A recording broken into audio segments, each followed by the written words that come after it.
Bonjour, bonjour, bonjour.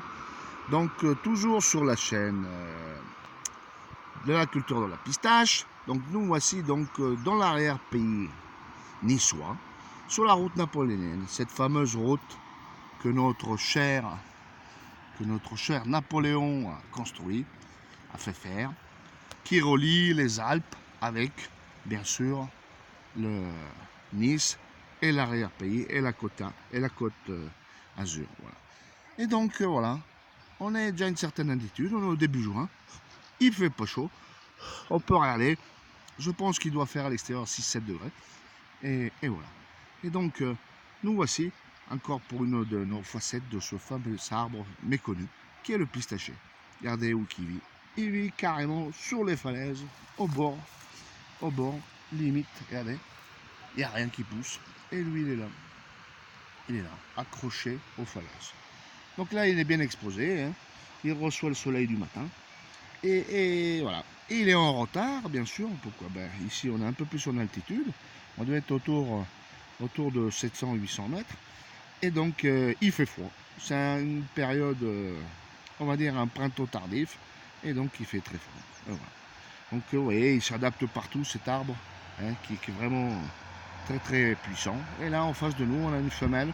Avec, bien sûr, on voit en petit la gousse du pistachier, la fameuse maladie du pistachier qui est présente.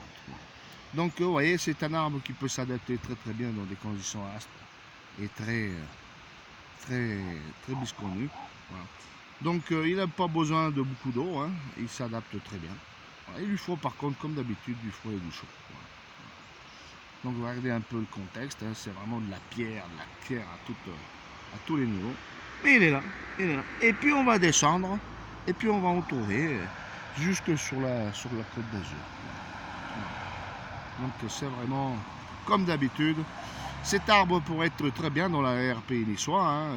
Tout à l'heure je passais à côté de certaines parcelles qui sont inexploitées et laissées à l'abandon. Et on pourrait les utiliser pour cultiver des pistaches en France et voilà, et permettre à certains agriculteurs de remonter un peu leur niveau de vie, hein, vu que, regardez, on voit bien, hein, comme d'habitude, les gousses à pistaches qui sont là de l'année dernière. Voilà. Et là, on voit la partie florale. Donc, on voit bien, hein, l'altitude fait la différence. L'arbre, il est carrément en retard. Et bien sûr, la partie végétale qui est là, qui est en train de se démarrer. Voilà, on voit bien. Pistacher, térébinthe, dans l'arrière-pays provençal. Là, regardez, à la verticale. Et bien sûr, regardez, il vit dans de l'argile, hein. Regardez la bonne terre. Donc, pensez comment il peut s'adapter dans des terres argilo-calcaires avec de l'eau et de l'engrais, ou un apport de matière organique, de fumier de mouton, etc. Voilà.